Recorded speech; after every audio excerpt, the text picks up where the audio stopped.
Bem-vindos ao canal Falando por Miniaturas. E hoje estamos aqui com esse carro maravilhoso, que é o Charger E49 australiano. Carro aí diretamente da Oceania, muito diferente do que a gente costuma apresentar aqui. Vai ter barulho de moto, tem uma obra aqui do lado, então costume-se. Mas é um carro aí muito legal, bem diferente aí do que a gente vem apresentando no canal. A gente vai fazer uma descrição completa desse carro, falar dos detalhes. É um carro muito legal, muito empolgante. E espero que vocês gostem. Esse carro, ele é ano 1972 e ele pertence à série VH da Chrysler australiana. A Chrysler australiana, ela era muito diferente da Chrysler do resto do mundo, tá? Não era um carro... Eram carros que em grande parte da vida deles foi derivada da plataforma A. Para quem não sabe, eu acho que vale a pena salientar um pouco da história da Chrysler, dos modelos da Chrysler australianos antes de começar. Esse carro é série VH. Cada ano ali, cada série ali era uma letra, né? Você tinha o V de Valiant, certo? E aí você tinha outra letra do alfabeto relativa ao ano, né? Ou aos anos que a série foi fabricada. Esse carro aqui, no caso, de série VH, ele foi de 71 até 72, né? E ele substitui a série VG. Os VG eram plataforma A body, muito próximas dos nossos Dodge Darts brasileiros, né? A série VG, ela tem início na série VE, que é de 66 ou de 67, se não me engano. Todos de corpo A, todos muito parecidos com os nossos darts brasileiros e os darts americanos. Todos eles ali de série A body, né? O VH, ele também é corpo A, mas com uma pitada de design dos australianos. Então ele já não era um carro que seguia muito a matriz americana. Então eles tiveram uma liberdade criativa muito grande em cima desse carro. Tudo bem, o monobloco, principalmente a parte de suspensão, ainda era do corpo A. Quando eu abrir o capô, vocês vão ver que é um A-body normal, né? Mas o design, o para-brisa, o corpo, né, meio fastback, era totalmente diferente dos americanos, com um ferramental diferente. Era um carro muito, muito legal. A série VH Charger saiu 4 portas, saiu 2 portas, saiu nessa versão fastback. E foi um carro que fez muito sucesso na Austrália, de um modo geral. E saiu em várias séries, várias versões, né? Ele saiu na série Charge padrão, saiu na série XL, na série 770 e na RT, que é a que a gente está apresentando aqui. Na série Charge ele sai ali com motor 6 cilindros, né? Acho que de 215 e 245. Na XL igualmente. Na 770, a série 770 era só de V8, tá? Tanto 318 quanto o 340. E as RT saíam todas com os 6 cilindros aí, 265, chamado de Hemi.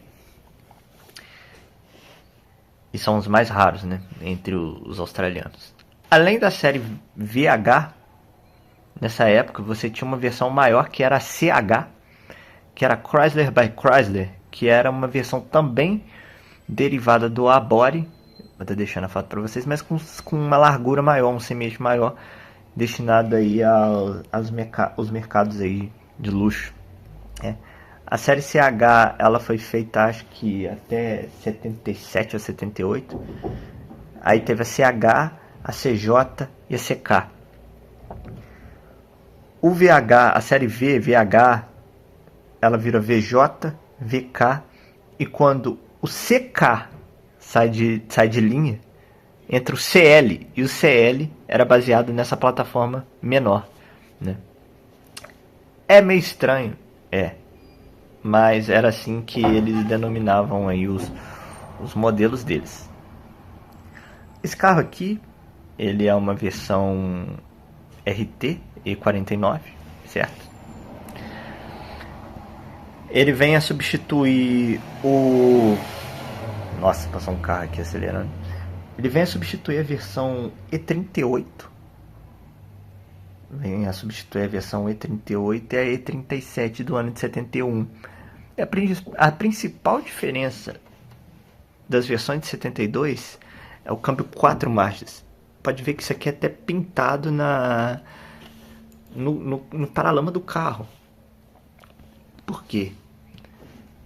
A Chrysler australiana, ela tinha que fabricar o carro ali com peças locais. Isso não importava. Então, eles fabricavam esses carros com câmbios Borg-Warner e eles não tinham lá versões de 4 marchas. Então, os primeiros RT de 71 lá, os E38, saíam 3 marchas. Eles tiveram que escalonar a relação de diferencial, a relação de câmbio, para o carro conseguir ser competitivo contra os rivais dele em pista com um câmbio de 3 marchas.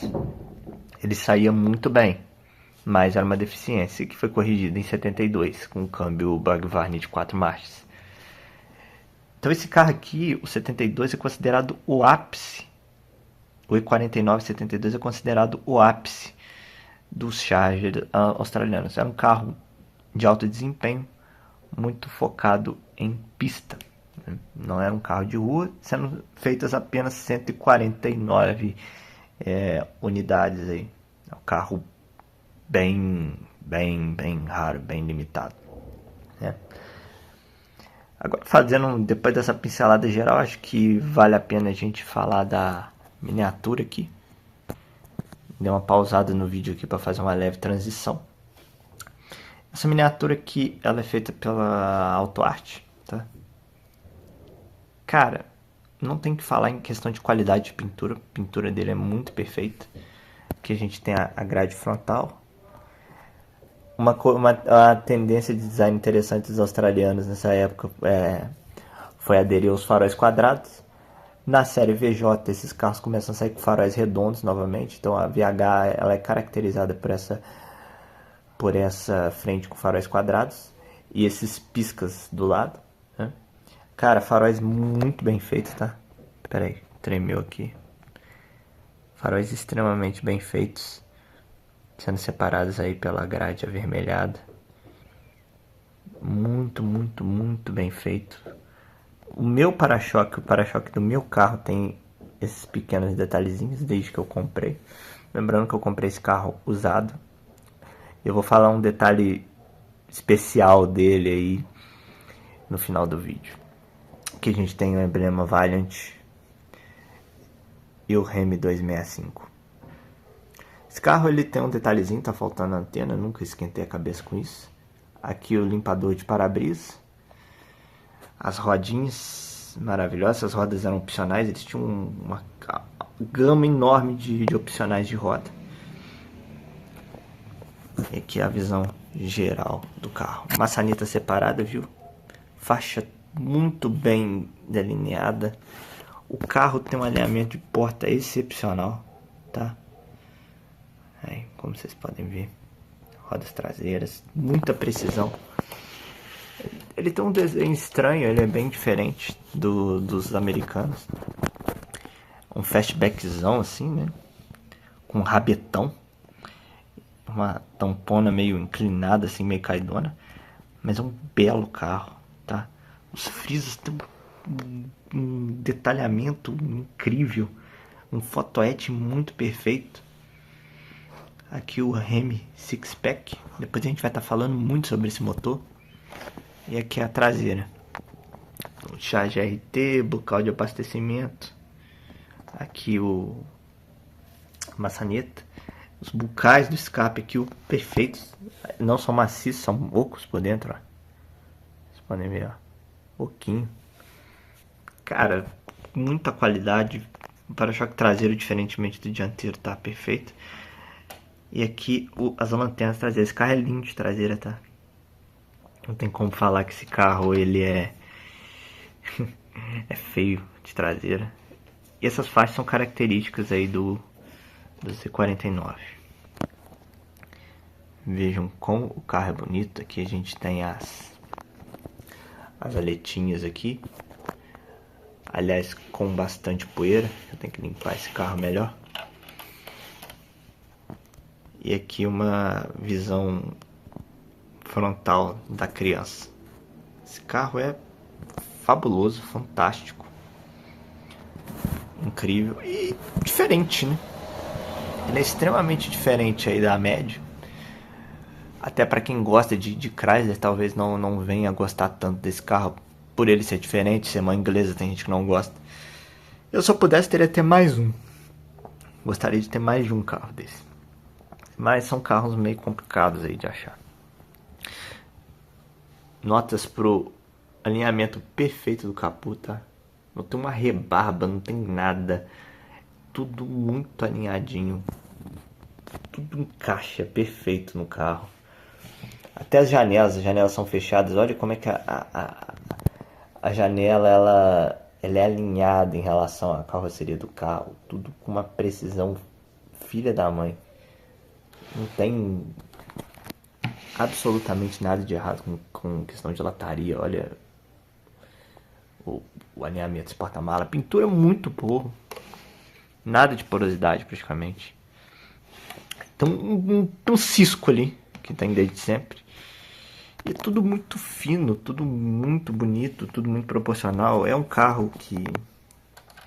Peraí, deixa eu ver a roda aqui. Ele respeita as proporções e é bonito de qualquer ângulo.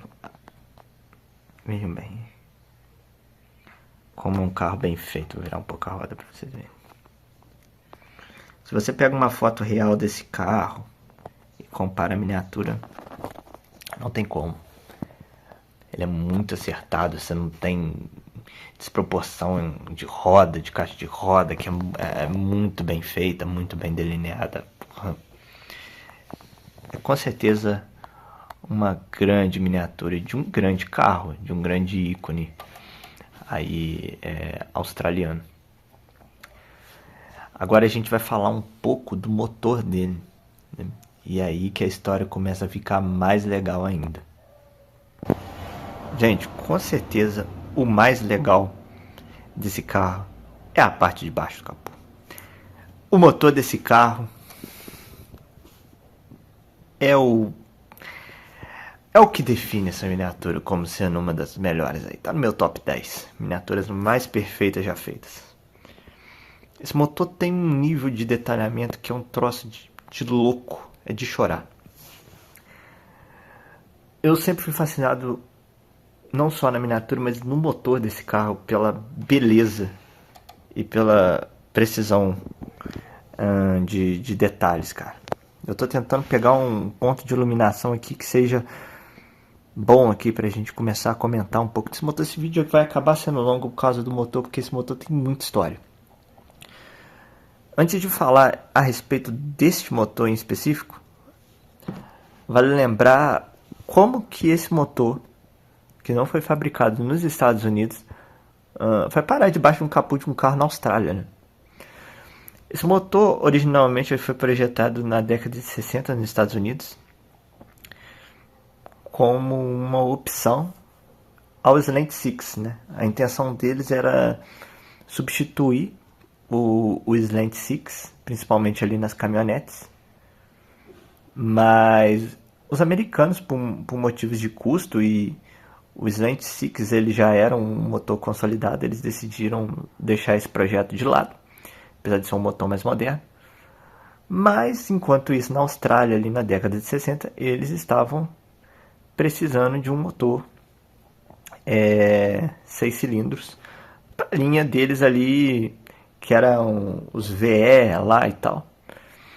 E aí os americanos decidiram enviar os protótipos desses motores e os australianos terminaram de desenvolver o projeto por lá. Então esse motor não saiu nos Estados Unidos.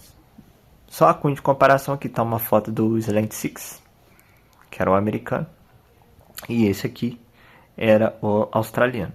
Esse motor ele tem algumas diferenças grandes em relação ao Slant Six. Primeiro, ele não é um 6 inclinado, igual o Slant Six, né? Próprio nome. E ele é apoiado em 7 mancais. Ele já é um motor mais moderno, com apoio em 7 mancais, ou seja, um funcionamento um pouco mais sereno, enquanto o Slant Six era apoiado em 4 mancais. Esse motor ele tem muito diâmetro de cilindro e pouco curso, diferente do Slant Six, que tinha muito curso e pouco diâmetro. Então era um motor que tinha um potencial ali para ser bem girador. E os australianos, eles com certeza aproveitaram muito disso, né? Conforme eu vou falar a ficha do motor para vocês, certo? E na linha VH, esse aqui foi o ápice dos 6 cilindros, né? Da série do E49. Pro ano de 71, vou estar deixando a ficha aqui, esse motor produzia 280 HP. Pro ano de 72, que é o ano desse carro, esse motor estava produzindo 302 HP. Esse motor tinha 302 HP a 5.600 RPM, ou seja, girava muito. Ele tinha 44,2 kgf, o que equivale a quase um 318 em termos de torque. Só que esse motor tinha metade do peso de um V8, era um motor de que lá eles chamam de parede fina. Então era um motor extremamente leve, né, que rendia muito e era muito leve.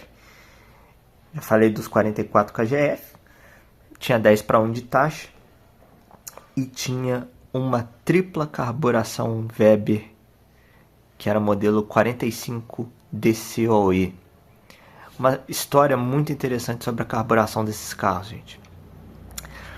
Os australianos, eles escolheram a carburação Weber. Também saiu desse motor com carburação quádrupla, mas eles queriam um sistema de carburação com injeção individual, digamos assim, né? E a Weber era uma das melhores opções que eles tinham na época. Os australianos, eles passaram 4 meses em Bolonha, na Itália, né? Os engenheiros australianos estudando carburadores Weber e tentando acertar esse motor. Eles levaram um modelo desse para lá e eles ficaram meses tentando afinar esse motor aqui, porque é um negócio meio complexo se afinar 6 cilindros com 3 Webers, né? Então teve toda uma relação técnica entre italianos e australianos para deixar esse motor aqui o mais afinado possível. Bom, contada a história do motor, um pouco da ficha técnica, vamos falar agora dos detalhes, cara. Os detalhes desse motor, cara. Esse motor é maravilhoso. Começando pela tripla Weber aqui. Vou tentar pôr ele de uma forma que a luz solar valorize o detalhamento. Ou melhor, eu acho que eu vou ligar o flash. Acho que o flash é melhor. Com o flash aqui eu consigo alcançar mais detalhes. Bom, aqui a gente tem a carburação Weber extremamente detalhada, com esses coletorzinhos individuais. Lembrando que era um motor que não era de fluxo cruzado, né? Ele nem era tão avançado assim. Ele era de fluxo único. E a denominação Hemi era falsa, porque esse motor ele não tinha câmaras 100% hemisféricas, né? Ele tinha uma variação de ângulo de válvula entre admissão e escape de 18 graus. Alguns falam que chega a ser um semi-hemisférico. Mas é óbvio que o marketing da Chrysler aproveitou isso na época e batizou ele de Hemi. Mas ele não é um Hemi. No máximo um motor polisférico. Aqui tá... Cara, nossa senhora, esse motor é maravilhoso. Aqui você tem a mangueira de alimentação dos combustíveis. Os filtros de ar, cara, com esses furinhos incríveis, cara. Vamos ver se são furadinhos mesmo. São furadinhos, cara. Aqui a gente tem o cabo do acelerador aqui, o sistema de acelerador dele. Ali, ó, como vocês podem ver ali, ó. Muito legal, muito bem feitinho. Cara, incrível, tá? Aqui a gente tem o caldo óleo, a tampa de válvula, o respiro. Fascinante, fascinante. Para quem gosta de carro, de mecânica, para quem curte essa parte mais técnica, não tem como reclamar, não tem como falar mal disso aqui. Aqui pra mim é o ápice assim, dos 6 cilindros 1.18. Cara, fascinante. O modo como esse carburador foi feito, cara, é uma coisa incrível. Vamos olhar mais um pouco para eles. Aqui a gente tem o reservatório de água do limpador, aqui a mangueira, relézinho, a plaqueta. Esse carro tinha aqui a Fender Tag dele, indicando que ele era. Aqui a gente tem o radiador, com a mangueira, a bateria, com os terminais, tudo muito certinho. O coletor de escape, que era de cerâmica. Inclusive tem aquela emblemática foto, né, desse motor com escape de cerâmica vermelho, já tá deixando aqui. Um ícone. Muito lindo esse carro. Aqui a gente tem o motor do limpador. A gente tem aqui era para ser o ventilador aqui na parede corta-fogo, ele não tem. Lembrando que este carro, ele é um Abore, então ele é o mesma estrutura ali do Dodge Dart. Essas mangueiras aqui eu acredito que sejam do ar quente que estão entrando ali para dentro do carro. E aqui do outro lado a gente tem o distribuidor. Aqui muito bonito. Tentando mostrar melhor. Distribuidor, a bobina de ignição, os cabos de vela, o filtro de combustível que vem diretamente ali da bomba de combustível. Opa, fechou o capô aqui. Pera aí, vou pausar aqui para abrir de novo. Voltando. Aqui a gente tem o sistema de alimentação de combustível vindo da bomba de combustível, passando pelos carburadores, como eu disse. Aqui a gente tem um filtro de óleo também. O bloco na cor meio cinza. Esse motor lembra muito 6 cilindros do Opala, tá? Não tem como falar que não lembra, mas não é um motor de Opala, muito diferente. E uma das graças dele é justamente ser 6 cilindros, né? Lembrando que esse carro também saiu V8 e tal, mas o 6 cilindros é muito mais legal. Eu acho que a gente é acostumado, que a gente coleciona carro americano, é acostumado com V8, mas quando a gente vê um 6 cilindros no cofre, acaba sendo até mais legal. Eu gosto muito de motor 6 cilindros. Aqui a gente tem o servo freio dele, né? Até com um negocinho de vácuo aqui para acionar. Muito bem feito, tá? Muito bem feito mesmo. Aqui tudo muito bem pintadinho aqui, ó. Você tem aqui o suporte aqui do amortecedor aqui, tudo pintadinho, cara. Buzina. E uma coisa muito legal também, o alternador aqui também. Mas uma coisa muito legal que nenhuma fabricante fez.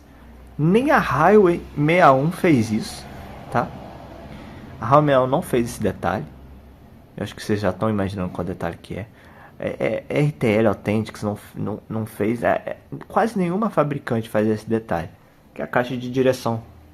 Esse carro aqui ele tem uma caixa de direção mecânica, relação 16:1. E aqui, ó, ela tá perfeita. É totalmente representada. Cara, isso aqui faz uma diferença no visual geral do cofre. Cara, eles fizeram a caixa de direção do carro, velho. Porra. É outro nível de miniatura. É muito lindo o cofre. Eu acho que eles deviam fazer uma versão desse carro sem capô. Acho que eles deviam ter feito uma versão sem capô só do motor pra expor. Que é lindo, cara. É fascinante isso aqui. Dá gosto de olhar. Aqui o capô, né, com estamparia ali e tal. Vamos dar uma olhada na frente do motor. Ali a hélice, como vocês podem ver. Cara, sem palavras. Sem palavras mesmo na apresentação disso aqui. É o que eu digo, é um motor para quem gosta de carro esportivo, para quem gosta da mecânica, para quem tem esse gosto, esse fascínio pela coisa. Lembrando, comentei já que nas séries ali, na série 770 esse carro sai V8, vou estar deixando aqui uma lista, aqui, uma brochura com todos os motores que a série VH tinha. E lembrando que o E49 só saíram 149 modelos com esse motor, né? Ou seja, muito poucos. Você tinha também a versão um pouco mais amaciada dele para rua, que era a E38. A E38 ela era a topo em 71 e ela acaba se tornando uma intermediária em 72. Tô deixando aqui. Lembrando que eu acho que essa foto do catálogo que eu mostrei para vocês aí, ela é de 71, mas é só para vocês terem uma ideia mesmo. Mas no geral, o motor é fantástico, cara. Fantástico, fantástico, fantástico, fantástico, fantástico. Muito bonito mesmo. Super prazeroso. Não tô conseguindo parar de filmar isso aqui. Mas agora a gente vai falar um pouquinho do interior desse carro, que também é muito bem feito. Eu vou tentar filmar esse interior sem flash, tá? Sem flash. Mas se precisar eu ligo. Eu vou tentar pegar ele na mão aqui. Eu não gosto de fazer isso, mas vou fazer para ver se a iluminação aqui fica melhor, pra gente ver. Muito bonito, tá? O interior tem uma qualidade fodida. Aqui tá a porta com todos os detalhes, né? Esse interior ele tinha um detalhamento em vinil. Vou colocar ele aqui na mesinha de novo. Acho que fica melhor. Com esse friso maravilhoso, escrito Charge RT na porta. O painel, segundo o que os caras falaram, a crítica falou que tinha mostradores pequenos para o que deveria ser. Mas eu acho legal, acho que foi um painel bacana. E ele é totalmente diferente do painel dos Dodge americanos. Tudo na série VH foi pensado e foi feito com base, né, no design australiano, no modo australiano de fazer as coisas. Então ele não tinha muita ligação mais com os Dart, né, com a body original americano, com umas séries anteriores. Os bancos aqui, incríveis. Tá, Auto Art Bianchi, a Bianchi também, mas a Auto Art no geral ela sempre soube fazer interior de miniatura. Não tem como você pegar e comparar esse interior com o interior de Hail 61, nem de Lane. Lane também fez interiores bons, mas também fez muito interior feio. Hail 61 fez alguns bons, mas a maioria tem uns defeitos. Authentics fez interior bom, mas não é a mesma coisa, não é o mesmo nível de proporção. Por exemplo, desse volante maravilhoso. Essas pecinhas aqui são de metal, não é plástico isso aqui, tá? Então, cara, é um nível diferente, muito bonito. O banco, putz, que banco, hein? O cinto de segurança com a fivelinha aqui, não tem como. É fascinante o interior disso aqui. Ali o quebra-sol retrátil, o que entrega que é um Bianchi, vou tentar baixar aqui para vocês verem. Ah lá. Auto Art, acho que nenhum tem o quebra-sol retrátil. Eu tenho alguns Auto Arts que eu vou estar mostrando para vocês. Mas eles manteram esse padrão alto do carro e isso conta muito. Vamos falar um pouco aqui do lado do carona. O lado do carona é bem simples, tá? Era um carro espartano, ele não tinha a maioria dos opcionais de conforto. Ali você tem um porta-luz, tipo um porta-treco também. Não temos nem console central. A alavanca de câmbio ali de 4 marchas. O banco de trás a gente não vai ter muito acesso na gravação, porque esse banco aqui ele não rebate, tá? Ele é travado, meio travadão assim. E aqui o forro do passageiro também, escrito Charge. As dobradiças deles são muito boas, tá? Esse carro ele fecha a porta doce, ó. Muito bom mesmo. Cara, questão de nível de interior dessa miniatura aqui é 200%. Não tem que falar mal disso aqui. Muito legal o detalhamento do banco, a qualidade do plástico que foi feito esse banco. É tão boa que parece até um tecido, assim, se olhar bem, um vinil mesmo. Mas é puro plástico. Muito bem feito mesmo. E agora vamos dar uma olhada aí no porta-malas da criança. No porta-malas a gente tem um detalhamento bom. Tá? Aqui a gente tem os detalhes aqui da estamparia. Eu vou dar uma seguradinha aqui de leve, porque ele costuma fechar de surpresa. Aqui a gente tem um step gigantesco. E aqui a gente tem o detalhe do batente. Também tem uma simulação de borracha muito boa no canto do porta-malas. É um porta-malas não muito grande, pequeno, mas bonito no geral. Aqui a gente tem a simulação da barra em X traseira. É uma pintura, tá? Não é um... Nossa, se eles tivessem colocado um rebaixo aqui, né, um detalhamento maior, nossa senhora, mas é o porta-malas do carro. Tinha a versão E38, se eu não me engano, do ano anterior, tinha uma edição que chamava Big Tank, que tinha um tanque extra de 150 litros no porta-malas para as corridas, para as longas corridas touring da Austrália. Eu estou deixando uma foto aqui do Big Tank. Mas esse carro aqui já é a versão posterior E49 já não vinha com esse opcional. Muito legal, muito top esse porta-malas. Carro é fascinante. Agora vamos ver ele por baixo. Aqui a gente tem a parte de baixo do carro. É uma parte de baixo bem feita, mas carece de pintura. AutoArt, Bianchi, essas marcas elas não focavam muito no carro por baixo. E, assim, naquele detalhamento estilo Raio 61, de pintura e tal. Como eu disse, cada marca tem sua pegada. Vai falar que é feio também. Se tivesse uma pinturinha aqui, um prata nesse escapamento, já daria uma cara diferente pro carro, né? Mas vamos lá.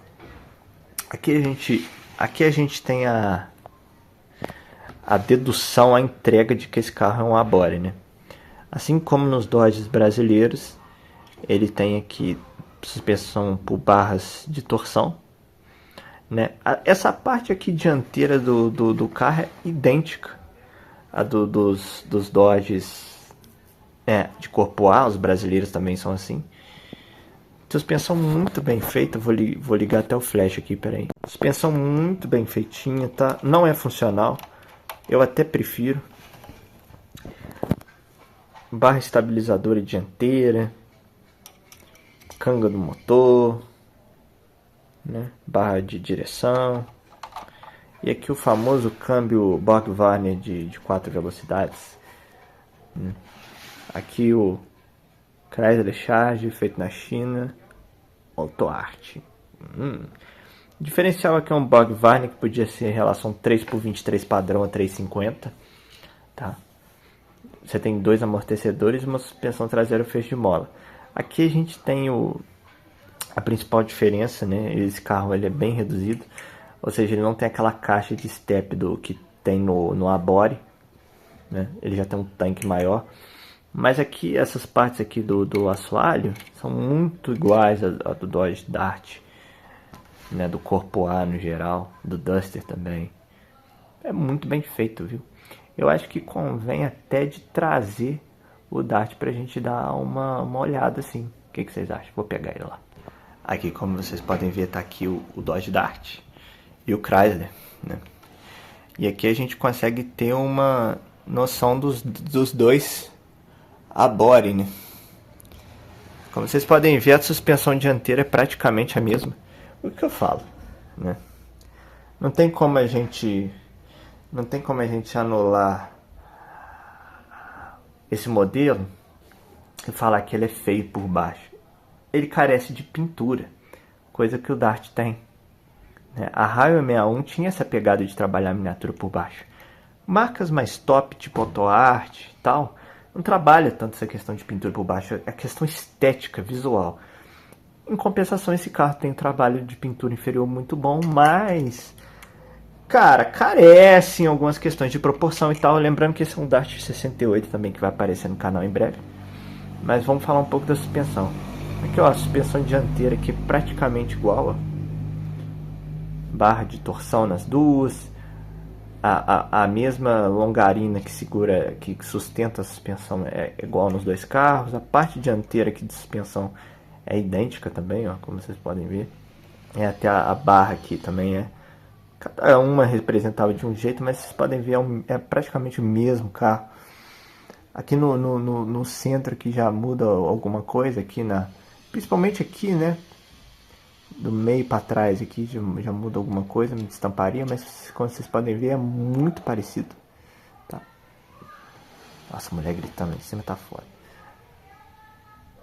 Olha como é que grita. E a parte de trás que é totalmente diferente, né? Parte tanque, caixa de estéreo que ele não tem. Mas a base, a estrutura é a mesma, né?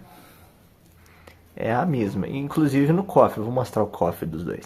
Vocês podem ver, os dois carros têm o mesmo cofre, que deduz que seja a mesma plataforma, né?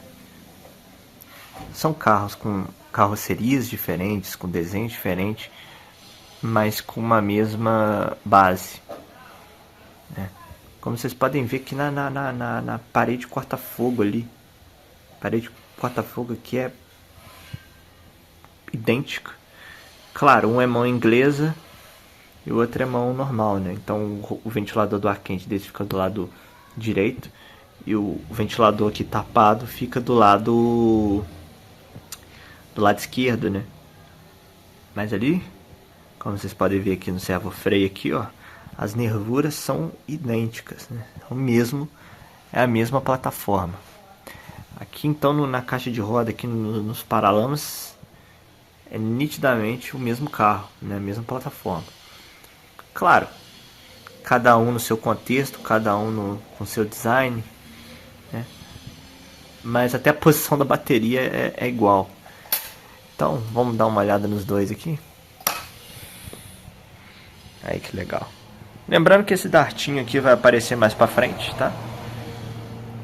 E a estrela do show hoje é esse aqui. Então vamos aí finalizar o vídeo. Vou tentar deixar esses dois carros assim, ó, que eu já faço até a thumb. Já fica os dois, um do lado do outro. Óbvio, esse aqui vai aparecer bem mais pra frente, mas fica aí pra thumb. Beleza? Bata um print, faça a thumb legal aí pro vídeo. Esse carro, inegavelmente, é uma miniatura incrível, tá? Não tem como falar que não é. É um carro muito legal. Esses carros sempre tiveram um preço alto, principalmente depois do boom da AutoArt, né? O boom de preço. Hoje qualquer AutoArt é caro, só pelo nome. Mas tem AutoArt ruim também, tá? Nem só de qualidade vive AutoArt. Tem AutoArt ruim também, cara. Tem AutoArt que não devia valer nada, mas vale. Esses carros sempre foram caros. E além de caros, sempre foram raros. São carros raros. Eu comprei esse carro em 2021 com defeito. Além da antena faltando, ele veio com uma seta faltando. Eu nem lembro, pra te falar a verdade, qual que é a seta original. Puta que pariu, cachorrada latina aqui. E qual que é a seta que eu repliquei. Mas eu lembro que eu tirei uma das setas desse carro, mandei replicar com o rapaz e adaptei no carro. Ficou praticamente perfeito, não ficou... É muito difícil. Eu mesmo já não sei qual que é a diferença da réplica para a original. E assim, esse carro estava com um valor muito mais baixo que o mercado. Não só mais baixo, mas na época não tinha outro. E foi aparecer no Mercado Livre, sei lá, 2, 3 anos depois que foi aparecer. Aí apareceu um laranja, depois apareceu um outro desse novinho na caixa, barato. Eu já tinha esse, então. Mas esse carro saiu por um preço bom na época. E foi a minha chance de ter ele. Gosto muito desse carro. Gostaria de ter um alaranjado também, ou vermelho também, já vi um vermelho.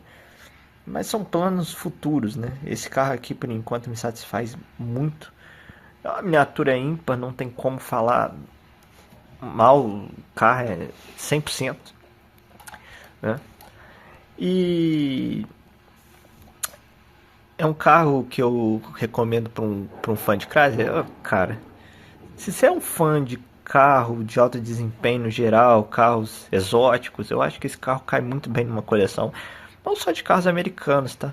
Mas de qualquer coleção de carro exótico aí, de carros antigos, de Porsche, Ferraris, Lamborghinis, eu acho que esse carro ele tem o seu valor.